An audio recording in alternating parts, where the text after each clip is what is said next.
जों गुन गोनां सोलोंथाइ मावथांखिनि जि जावरिखांनाय मिशन क्वालिटी एडुकेशन मुभमेन्ट बिनि मोनसे एवारनेस आरो लोगोसे जि बड'फा गोजोरथियारि सोलायनाय मावथांखि समाज फोसाबनाय समाज परिबर्तननि थाखाय समाजारि बेरेखा बा एन्टि ससियेल एलिमेन्ट्स गासै फेक्टरखौ जाहाथे गैया खालामनो हायो बिनि थांखिजों बे दुर्गा फुजानि समावबो जोंनि एबसुनि इउनिट आनसलिक डिस्ट्रिक्टनि आरो मिरुनि गासै मावथि बिबानगिरिफ्रा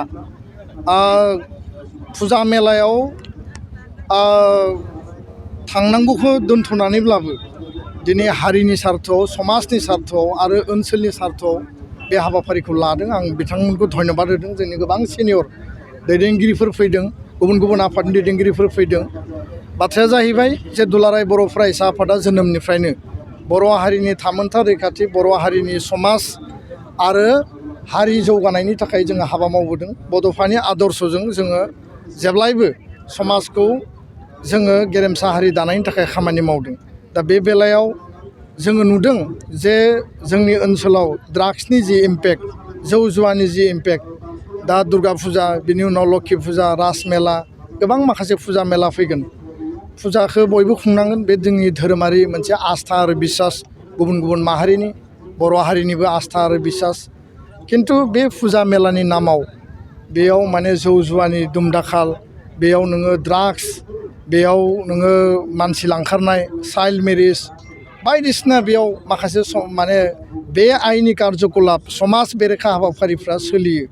आरो दाख्लैबावै नोंथांमोना बयबो नुबाय जे जोङो आपिलल'सो होदों जे माने जौ लोंनानै जोंनि लाइमोन सेंग्रा सिख्लाफोर जायफोर स्कुल कलेजाव दङ बिसोरो जुदि लेखा गारोब्ला, बिसोरो जुदि ड्रप आउट जायोब्ला आरो मोनाब्लियाव बबेयावबा नोङो जुदि माने बेदर लानानै जौ लानानै जुदि 50 जन 100 जन मानसिया जुदि साइड लानानै जुदि गावनि जिउ धंस खालामनायनि खामानिखौ जुदि आराम्भ खालायोबा बेजों हारिया लस जागोन।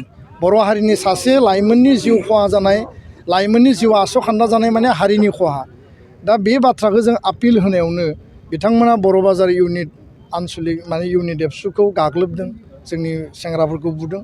जों दुखु मोनाखै, जों गाज्रि मोनाखै, खिन्थु बे जोंनि फार्म वार्निं जे खुनु कारनाव एबसु अफिसखौ हामला खालामनाय, एबसु अफिसाव फैनानै बुफैनाय, माने निसानि तान्डबाव जोंखौ हामला खालामनायखौ जाहाथे एनादार टाइमनि थाखाय रावबो एनकारेज खालामा, रावबो साहस खालाया। आरो बिनि जि परिनाम बेयो भयंकर जागोन। खारन एबसुआ रावखौबो बुनो थाङाखै, एबसुआ रावखौबो माने हमथानो थाङाखै। एबसुआ आपिल होदों जे समाज आरो हारिनि सार्थआव जौ जुवा, ड्राग्स, उन्दै बैसोआव हाबा जानाय, हिउमेन ट्राफिकिं बेफोरनिफ्राय गोजानाव थानांगौ। आरो बेखौ लानानै गोलाव सम जोङो 50 बोसोर हाबा मावलांगोन। जि बाधा बिघ्नि फैया मानो, जि चेलेन्जेस फैया मानो, दुलाराय बर' फरायसा आफादा सौसिलांगोन। जाय दैदेनगिरि फैया मानो आनसलिक इउनिट डिस्ट्रिक्ट सेन्ट्रेलाव बिसोरो एबसुनि संबिजितनि आधाराव खामानि मावगोन आरो एबसुनि फिरफिलाखौ गोजौआव दैखांनानै खामानि मावगोन। बेयाव जुदि सोरबा सौग्रावोबा मोनसे आफादजों रावबो इन्डिभिजुवेला मालाबाबो देरहाया। आरो आफादा गावनि निति आदर्शनि सायाव खामानि मावो।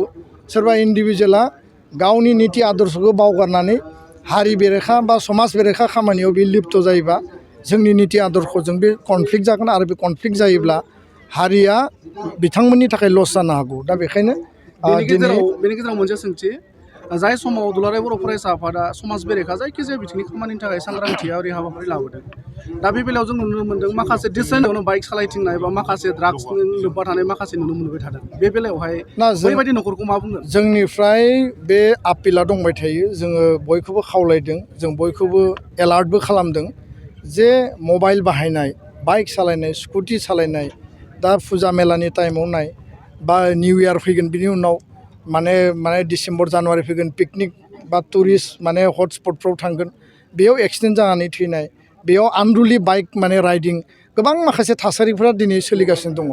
दा मोजां परियालनि न'खरफोरनि गथ' गथायफ्राबो दिनै ड्राग्सआव माने दिनै इम्पेक्ट जानानै रिहेबिलिट सेन्टाराव बिथांमोना थाहैनांदों। ड्राग्स एडिक्सन जानानै बिथांमोननि जिउआ माने आस'खान्दा जादों। बाइक आरो स्कुटि बा मबाइल माने जि सिस्टेम गैयै इउज खालामनायनि थाखायबो आस'खान्दा जादों। दा बेखायनो जोङो परियालखौ खावलायदों, कनसियास जायफोर न'खर बिथांमोनखौ खावलायदों आरो जायफोर जोंनि सहज सरल आइ आफा दङ बिथांमोनखौ खावलायदों जे गावबा गावनि गथ' गथायनि सायाव जोङो एसे कन्ट्रल गावबा गाव गथ' गथायनि सायाव एसे अनुशासन गथ' गथायनि सायाव मोनसे बेबस्था जोङो लानांगोन जाहाथे बिनि जिउखौ जोङो रैखा खालामनो हायो आरो सिदा लामायाव लाबोफिननो हायो दा बेखायनो नैबे बाइक रेलिखौ जों लादों बे एवारनेसनि गेजेरजों मेक्सिमाम लेभेलसिम जोङो रायजो राजाखौ बुजायनो हांख्रायनो खावलायनो नाजागोन आरो बेखौ लानानै गोबाङा माने रिएक्सनबो होगोन गोबाङा माने नेगेटिभबो बुंगोन नेगेटिभ बुंग्राबो गोबां दङ आरो जायफोरा नेगेटिभ बुङो जों बेखौ आशिर्बाद होननानै साननानै लायो खारन गोबाङा बुंगोन जे बाइक सालायना रेलि खालामनानै एवारनेस खालामनानै बेजों मा लाब जागोन बेसेबां सांग्रां जागोन आरो एबसुआ बेखौ खालामनायखायसो दिनै बर' हारिनि समाज बेबस्थाया नैबे लेभेलाव कन्ट्रल जाफैदों आरो जिखिनि दङ जों बेखौ साक्सेसफुलि हागोन होननानै जोंहा बिसास दङ गोजोन्थों। बर' बाजाराव जानाय जाथाय